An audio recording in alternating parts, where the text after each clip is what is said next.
Anak laki-laki berusia 6 tahun ini baru bisa melihat model tubuh yang telah digambar secara akurat di dinding. Membuat para profesor yang telah berpraktik dokter selama bertahun-tahun merasa malu. Tetapi bakat alaminya dalam pengobatan hampir hilang. Sampai suatu hari, dia tiba-tiba bertemu dengan seorang anak laki-laki yang pelangnya jatuh dan pingsan. Ketika seorang dokter lewat berlari ke darurat, Ali baru saja melihatnya melakukan kesalahan. Itu akan membahayakan nyawa bocah itu. Melihat Ali akan mengambil tangan dokter dan memindahkannya ke tempat lain, anak laki-laki itu segera mendapatkan kembali napasnya, tetapi bahaya tetap ada. Dia dengan cepat menemukan jawabannya. Area dada bocah itu tertusuk pecahan kaca. Hanya dengan mata telanjang untuk melihat, ada detail kerusakan di dalam kepala. Dia dengan cepat berpikir harus menemukan alat untuk menyelamatkannya. Jadi berlari ke penjaga keamanan dan meminjam pisau kecil. Satpam melihat tampang bodohnya, jadi dia tidak membiarkannya. Tidak bisa meminjam Ali, ambil pisau kertas dan lari. Satpam mengejar. Hanya berlari beberapa langkah dan tertangkap. Untungnya, ibu anak laki-laki itu berlari untuk menjelaskan. Tidak bisa menunda, dia mulai. Mahir membuat katup satu arah. Kemudian gunakan pemotong kertas untuk melakukan operasi. Tindakan cepat membuat orang di sekitar mengambil gambar dan video. Ketika AI memasukkan udara dari katup satu arah ke dalam dada, bocah itu akhirnya bernapas dengan normal. Berkat karena itu jadi bisa membawanya ke rumah sakit darurat. Dan ketika semua orang bertepuk tangan, dia menyelamatkan bocah itu. Kemudian rumah sakit tempat dia pergi untuk wawancara berdebat dengan keras apakah akan mempekerjakan Ali. Meskipun Profesor Adil sudah kehabisan kata-kata. Padahal Ali mengidap autisme. Tetapi dia memiliki kemampuan untuk mensintesis para sarjana yang dimiliki 10% orang di dunia. Makanya disebut jenius bodoh. Namun pada akhirnya, pemegang saham yang hanya mementingkan keuntungan ekonomi saja keberatan. Dan anak laki-laki yang baru saja diselamatkan oleh AI dibawa ke rumah sakit ini. Ali tiba-tiba memperhatikan detak jantung yang tidak teratur. Tapi elektrokardiogramnya tidak aneh. Saya hanya mempercayai angka-angka di mesin sehingga staf medis tidak keberatan dengan kata-kata Ali. Jadi setelah dirawat di rumah sakit, Ali terus mengingatkan dokter untuk melakukan ekokardiogram. Tapi dokter melihat elektrokardiogram normal. Jadi memanggil satpam untuk menahannya agar dia tidak membuat keributan. Ali khawatir dia akan salah mendiagnosis, jadi dia ingin membantu. Siapa yang mengira bahwa penjaga keamanan akan membawanya keluar dan memperingatkannya untuk tidak terlalu banyak bicara. Ketika Ali tidak tahu harus berbuat apa. Itu adalah pisau mainan kayu yang memberinya kepercayaan diri. Harap diingat baik-baik. Tidak peduli apa yang orang lain katakan, percayalah pada diri sendiri. Kamu yang paling pintar. Kamu akan menjadi dokter terbaik, sudah tahu. Saat ini, sekelompok wartawan bergegas ke rumah sakit. Ali menggunakan waktu itu untuk menyusup. Dan sekarang operasi sedang berlangsung. Dr. Ferman menemukan katup satu arah yang diciptakan Ali. Kagum bahwa tidak ada mesin tambahan yang dapat secara akurat mendiagnosis situasi penyakit. Dia ingin tahu siapa orang itu. Tapi tidak ada seorang pun di rumah sakit yang tahu. Pada saat itulah Ali menantang para perawat untuk masuk ke ruang operasi. Ferman melihat ini dan memerintahkannya untuk diseret keluar. Ali terus mengingatkan Ferman untuk melakukan ekokardiogram. Dan saat ini wartawan luar sedang mencari Ali untuk wawancara. Mereka semua mengira Ali adalah seorang dokter rumah sakit. Dan video yang menyelamatkan nyawa bocah itu disukai banyak netizen. Presiden rumah sakit setelah mengetahuinya, berpikir ini adalah kesempatan yang baik bagi rumah sakit untuk meningkatkan reputasinya. Maka diadakan rapat pemegang saham untuk memutuskan merekrut Ali. Di saat yang sama, Ferman kesulitan menjalani operasi. Dia tanpa sadar mengingat pengingat Ali. Penasaran ingin bertanya siapa pria tadi. Pada saat yang sama, pemegang saham masih dengan keras berdebat tentang Ali. Hanya Profesor Adil yang bisa menjamin itu. Jika Ali melakukan kesalahan maka otomatis dia akan mengundurkan diri. Hanya Profesor Adil yang memastikan untuk membungkam para pembangkang. Pada saat yang sama, operasinya juga sangat sukses. ketika Ferman ingin bertanya tentang keadaan darurat sebelumnya. Kemudian sang ibu menunjuk Ai yang hendak pergi. Ferman langsung mengejar. Dia ingin tahu bagaimana Ali dapat mendiagnosis apa yang akan terjadi padanya. Ali mengatakan hal-hal itu semua terlintas dalam pikiran. Saat berbicara, Ferman juga tahu bahwa Ali akan datang untuk wawancara. Tapi saat ini dia masih belum bisa menerima dokter autis. Dan prasangka itu semakin dalam. Operasi yang sulit menunggu Ferman. Tetapi asisten Nazli di sebelahnya terus berbicara tanpa henti tentang bagaimana melakukan operasi. Membuatnya merasa tidak enak sehingga dia mengusirnya. Nazli dengan marah keluar tanpa henti mengomel tentang operasi itu. Ali yang berada di sampingnya memahami situasi saat mendengarkannya. Jadi dia menyarankan solusi yang mungkin. Nazli diingatkan. Sangat senang sehingga mengambil tangan Ali dan berterima kasih padanya. Lalu lari untuk memberitahu Ferman. Setelah dia buru-buru menceritakan bagaimana Ali menunjukkan padanya. Ferman dengan tenang memberitahunya bahwa operasi telah berhasil diselesaikan. Nazli menyembah Ferman. Setelah mendengar berita itu, dia tiba-tiba jatuh ke pangkuannya. Ferman dengan tegas menyuruhnya datang ke kantor untuk menunggunya.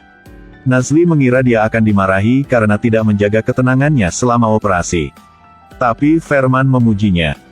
Meskipun dia tidak memiliki banyak pengalaman dalam operasi. Tapi setidaknya dia tidak menyerah dan tetap berusaha mencari solusi. Hanya saja Ferman tidak tahu kalau Nazli sebenarnya ditunjuk oleh Ali. Nazli awalnya bermaksud merahasiakannya. Tetapi pada akhirnya dia memutuskan untuk merekomendasikan Ali kepada Ferman. Di kantor Ferman, Nazli mengakui itu karena Ali menunjukkan pilihan operasi padanya. Tapi Ferman juga tidak terkejut. Karena dengan kemampuannya, itu tidak aneh. Ferman bertanya kepada Ali apakah dia setuju untuk bergabung dengan grupnya.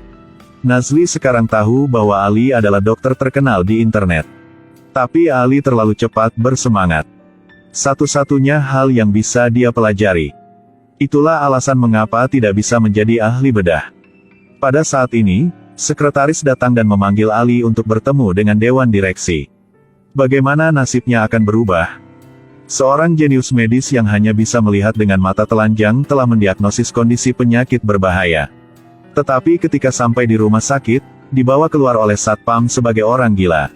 Saat itu, video hantu menyelamatkan orang tersebar di internet. Presiden rumah sakit ingin memanfaatkan ini untuk meningkatkan reputasinya. Tapi ditentang oleh wakil rektor. Untungnya, direktur mengambil posisinya sebagai jaminan. Baru saja membantunya mendapatkan wawancara. Namun bagi penyandang autisme, hal tersulit adalah komunikasi. Pemegang saham yang menunggu juga tidak sabar. Namun Ali kemudian berusaha mengatasi kelemahannya agar bisa bercerita tentang masa lalu. Ketika melihat saudara dalam kecelakaan dan tidak dapat membantunya, membuatnya bertekad untuk menjadi seorang dokter. Kata-kata tulus itu juga menyentuh para pemegang saham. Juga disambut secara pribadi oleh presiden rumah sakit. Tetapi meskipun dia mengatasi rintangan sulit dari dewan direksi, tapi kepala pediatri Ferman masih tidak memuji dia. Selama operasi para dokter sangat sibuk. Hanya Ali yang tertangkap sedang menonton. Meskipun hidupnya sangat kronologis. Tapi di hari pertama kerja, telat 3 menit karena macet. Ferman sama sekali tidak peduli. Karena menurutnya Ali tidak akan bertahan lama di sini. Benar saja, Ali dengan cepat menimbulkan masalah. Dia melihat seorang anak laki-laki yang muntah setelah operasi. Setelah bertanya kepada ajudan, baru tahu bahwa bocah itu telah sembuh. Tetapi dengan intuisi yang tajam, Ali melihat perbedaannya. Setelah mengunjungi, gambar di dalam muncul di kepalanya. Sekarang Ferman datang untuk menyela. Ali menyarankan bocah itu membutuhkan operasi segera. Tapi menurut Ferman ini hanyalah reaksi setelah operasi. Dan menyuruhnya keluar dan memarahinya karena tidak masuk ke kamar pasien. Tapi kemudian anak laki-laki itu demam tinggi. Ibu yang khawatir meminta Ai untuk menyelamatkan putranya. Karena Ferman sedang melakukan operasi lagi sekarang. Ali hanya harus memutuskan sendiri bahwa dia akan menjalani operasi. Tapi setelah dia selesai mempersiapkan, hendak menurunkan pisaunya ketika Ferman menghentikan. Bagaimanapun Ali menjelaskan, dia tetap marah dan menyuruhnya keluar dari ruang operasi. Karena situasi darurat, Verman memutuskan untuk melakukan operasi pada 2 pasien sekaligus. Dan ini menjadi perhatian khusus Dewan Direksi. Tapi saat operasi sedang berlangsung, Ali melihat ke layar dan menyadari risiko pendarahan besar. Tapi meski diingatkan oleh Ali, Verman masih tidak mau mendengarkan. Maka tentu saja itu terjadi. Untungnya berdasarkan pengalaman yang kaya, Verman segera menyelesaikannya. Pada akhirnya, kedua operasi berhasil diselesaikan. Tapi Ali tidak bisa menghindari dimarahi oleh Verman. Karena kebencian, Ali diatur untuk merawat penyakit ringan. Tetapi Tai masih mendeteksi masalah pada penyakit umum. Satu gadis dengan sakit perut pergi ke rumah sakit untuk pemeriksaan. Sang ayah mengira anak ingin bolos sekolah, jadi dia berbohong. Karena untuk menghemat uang dia menyuruh Ali untuk tidak melihatnya. Ali setuju di permukaan sekalipun. Tapi dia diam-diam membantunya memeriksa darahnya. Verman, setelah mengetahuinya, mengira Ali tidak ada obatnya. Hanya bisa melindungi Gunes dan mengawasi Ali. Menyuruhnya untuk mengikuti pengaturan Gunes di masa depan. Dan pengaturan yang tidak masuk akal itu merugikan Ali. Dia bertemu dengan seorang pasien yang datang ke dokter karena gatal. Tapi Gunes memberi isyarat kepada Ali untuk tidak melakukan tes darah. Tidak mungkin Ali bisa mengatakan dia tidak sakit. Tetapi hal itu menyebabkan Presiden Rumah Sakit Bliss datang dan berbicara dengan Profesor Adil. Dia masih memiliki keyakinan pada Ali. Ali tidak akan membuat kesalahan selamanya, Anda akan lihat. Tapi begitu dia selesai berbicara, sekretaris mengatakan bahwa ada pasien yang ingin melaporkan Ali.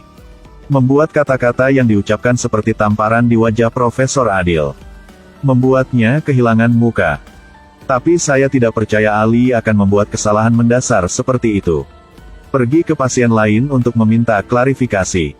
Setelah meneliti, Profesor Adil pun mendiagnosa dirinya tidak mengidap penyakit. Itu juga mendorong Ali untuk mempercayai penilaiannya. Dan memang firasat Ali tidak salah. Gadis kecil yang diam-diam melakukan tes darah dengan hasil yang tidak normal. Jadi Ali naik taksi ke rumah gadis itu di malam hari. Dia dengan tidak sabar menggedor pintu. Tapi ayahnya tidak tahu mengapa dia lari ke rumah di tengah malam. Melihat dia berbicara seperti orang normal, dia menganggap Ali orang gila dan mengusirnya. Tapi Ali tidak menyerah semudah itu. Tindakan keras kepala Ali membuatnya marah. Dia mencengkeram kerah Ali dan menyuruhnya keluar. Untungnya, sang istri berlari keluar untuk berhenti. Tapi dia tetap tidak menghiraukannya dan menelepon rumah sakit untuk melaporkan Ali. Katanya kalau rumah sakit tidak menangani, akan laporkan ke polisi. Setelah mengetahui tentang Bliss, dia bergegas mencari Profesor Adil. Tapi dia bahkan tidak bisa memanggil Ali dan dia panik. Dan sekarang sang istri tidak mengerti. Kalaupun mengetahui penyakit anak dia, kenapa tidak menunggu sampai besok pagi? Tapi Ali bilang nyawa manusia itu penting. Mungkin tidak akan berhasil melewati malam ini. Kata-kata itu membuat sang istri khawatir. Setelah kembali ke kamar, menemukan bahwa putri sudah dalam keadaan koma. Suami sekarang tahu keseriusan. Ali buru-buru menggendong gadis kecil itu dan berlari ke rumah sakit. Dan sekarang Profesor Adil tidak bisa memanggil Ali. Bliss hanya perlu mengirim seseorang untuk menanganinya. Ini berarti tidak ada kesempatan lagi bagi Ali. Dan Profesor Adil tidak dapat memahami alasannya. Mungkinkah aku melihat orang yang salah? Tapi sekarang dia merasa berhutang budi pada Ali. Menyalahkan diri sendiri karena tidak mengejar karir di bidang kedokteran. Pada saat yang sama, dia juga secara aktif mengatakan bahwa dia akan memenuhi janjinya untuk mengundurkan diri. Sekarang dalam perjalanan ke rumah sakit, fungsi organnya gagal. Orang tuanya hancur. Untungnya, Ali mencoba melakukan resusitasi untuknya. Ketika Ali dan dia berlari ke ruang gawat darurat, membuat para perawat yang bertugas juga tercengang.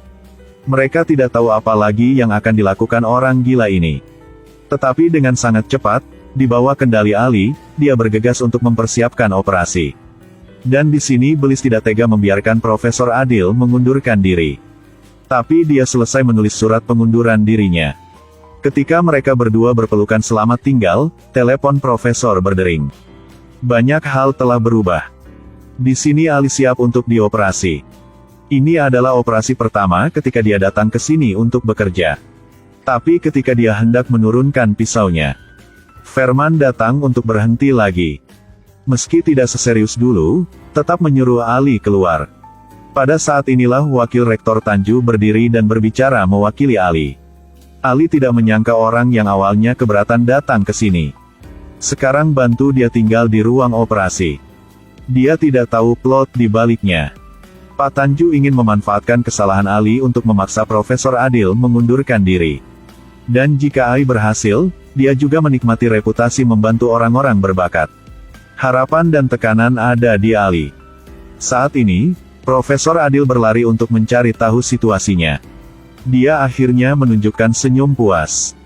Dia akan menjadi dokter sungguhan.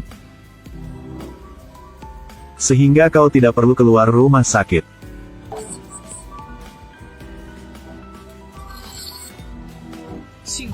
Untungnya, Ali menemukan penyakit itu tepat waktu. Itu sebabnya gadis kecil itu diselamatkan. Ibu gadis kecil itu dengan senang hati memeluknya. Terima kasih telah mengambil putrinya kembali dari kematian. Dan Ferman di luar melihatnya.